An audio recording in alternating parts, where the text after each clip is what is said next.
Good afternoon. First of all, I want to say after several months that the bargaining committees have been working with FCA and me and my team for the last several weeks, I believe, we can announce today that the UAW FCA has reached a tentative agreement. I want to first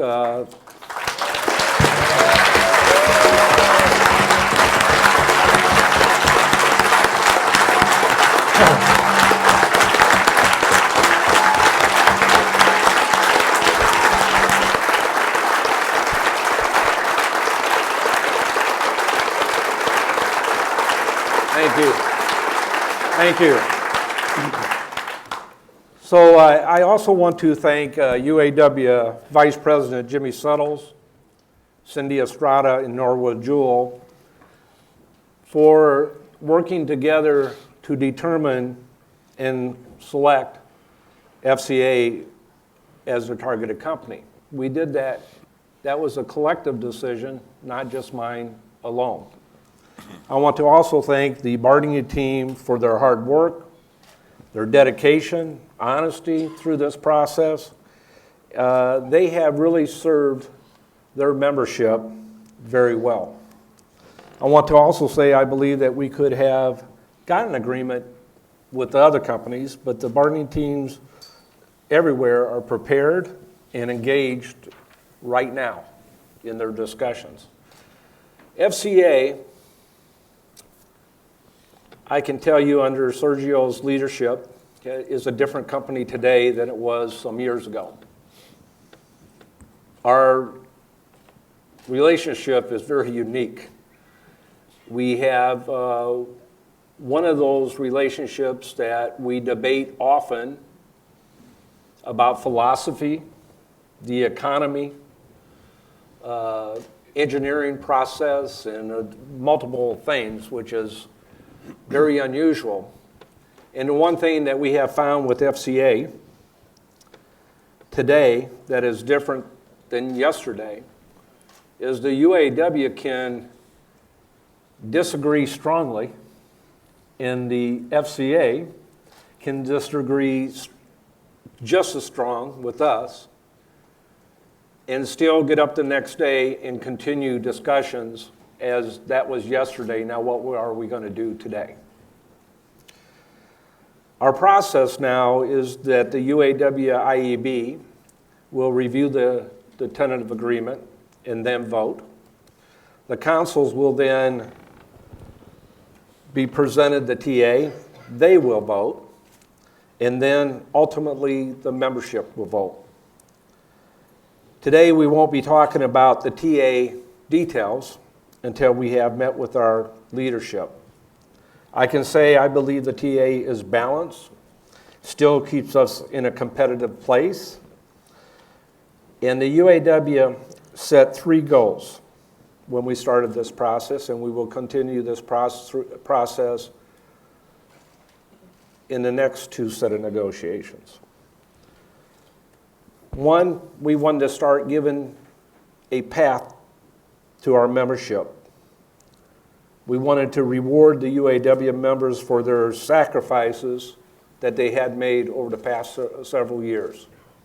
And finally, we wanted to find a way to deal with escalating cost of health care. We believe that we have met those goals, but ultimately, our membership will make the final decision. These people behind me, both sides, have done a tremendous job. And they have always thought about the people they're representing, regardless of it's the company side or the union side. Because our goal is that we will continue to make vehicles, gain market share, and make the best damn vehicles in the world in all of our companies we represent, Sergio, and still reward our members with both a base and an upside. So that's all I have to say, and I wanted to congratulate both the company and the UAW folks behind me and in the audience. Thank you.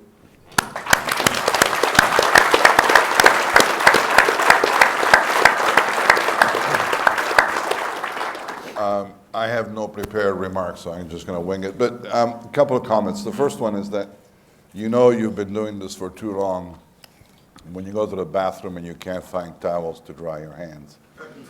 And I just did that before I came down, and I realized that the level of abuse that this building has been put through over the last few weeks is as redefined usage by most traditional standards. And so I'm glad that this thing has come to an end. It has been an interesting travel. Couple of comments. I've been doing deals for a large part of my life, and one of the things that happens in most of these transactions is that you end up, and whether it's a labor contract or you're trying to do something else in business, you end up closing the thing and you say, you know, this has been a win-win relationship, which I don't understand what the hell that means anymore. So I try and stay away from stereotypes in terms of stereotyping the process and the transaction itself. What does stay and what does make a difference at the end of the day is whether you'll be willing to do another transaction with those people that you have spent a large portion of your time with. And I can tell you that having gone through this incredibly elaborate process over the last few weeks, I can only commend Dennis and Norwood and his team for having put together an incredibly professional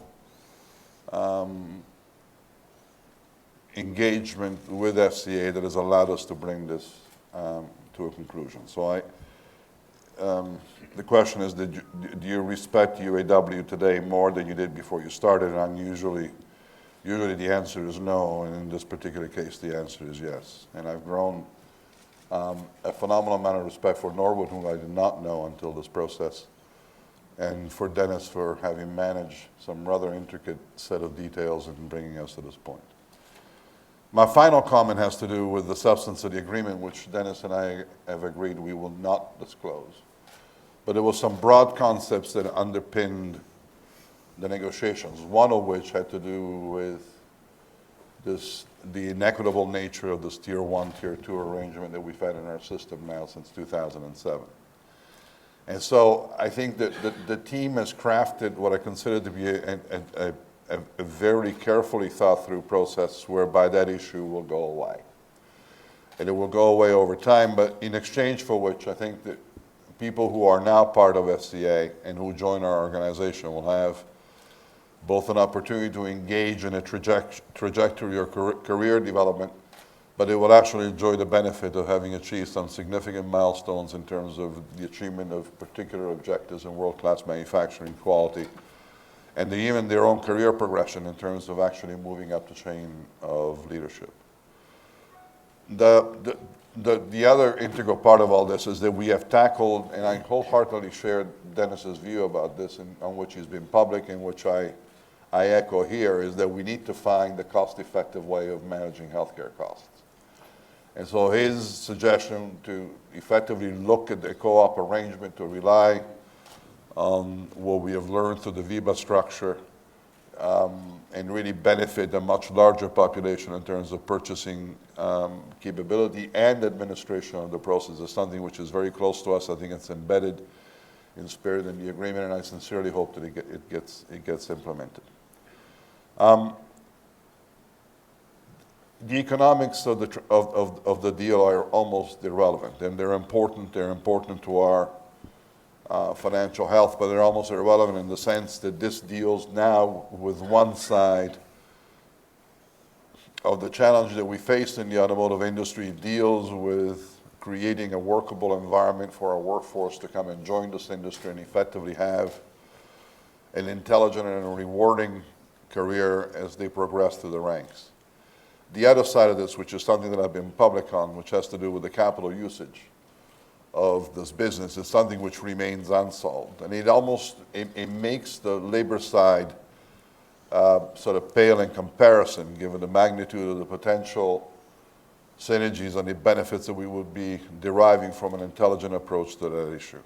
So I'm delighted that we could bring this to a satisfactory conclusion. I'm delighted that the UAW and us were able to partner through this process, and I can now, as an organization, focus on the remainder of my objective, which has now become the first priority, and it will be as soon as ratification is achieved. So I want to thank Dennis and Norwood for what they've done, for having allowed us to get here this far, and I think I look forward to the next 4 years of great production. Thank you very, very much.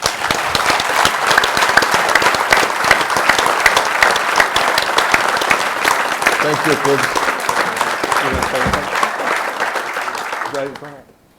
Thank my friend, Dennis Williams, for just an awesome leadership team that he brought in here. Can't say enough about how well we worked together and what the experience was like. And, you know, Sergio made some comments, and Dennis did too, relative to relationships. Done a lot of this in the course of my life, and I don't think there's ever been more integrity in a system than there was in this negotiations. I really mean that. You know, that we were able to have open, honest dialogue and really go after some issues that were tough, right? You know, negotiations isn't exactly a fun process, but it is what it is, and we made the best of it, you know, and I mean that. Had a great team to work with, you know, the membership elected a great team to join our team here. So it's really, that's what it's about for me. It's the team that we put together, that Dennis put together, and the team that the membership elected to bring this thing home, you know. And now it's our job to go out and explain it to people so they understand what a great job I believe we did. And we can only look forward to the future and to continue the growth of this company, because what's good for the company is good for our membership.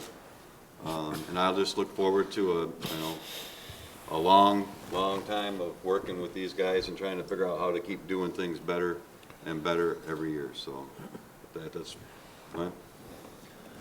Yeah, for me, it's been a privilege for me to be a part of this process with my colleagues, with my team, representing FCA.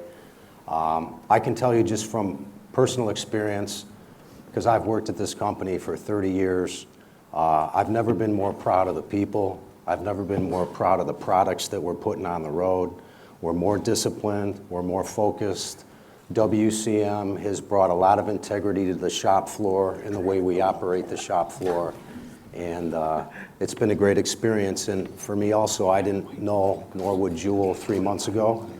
And I can tell you it's been a pleasure working with not only Norwood, but the rest of the folks on the UAW bargaining committee.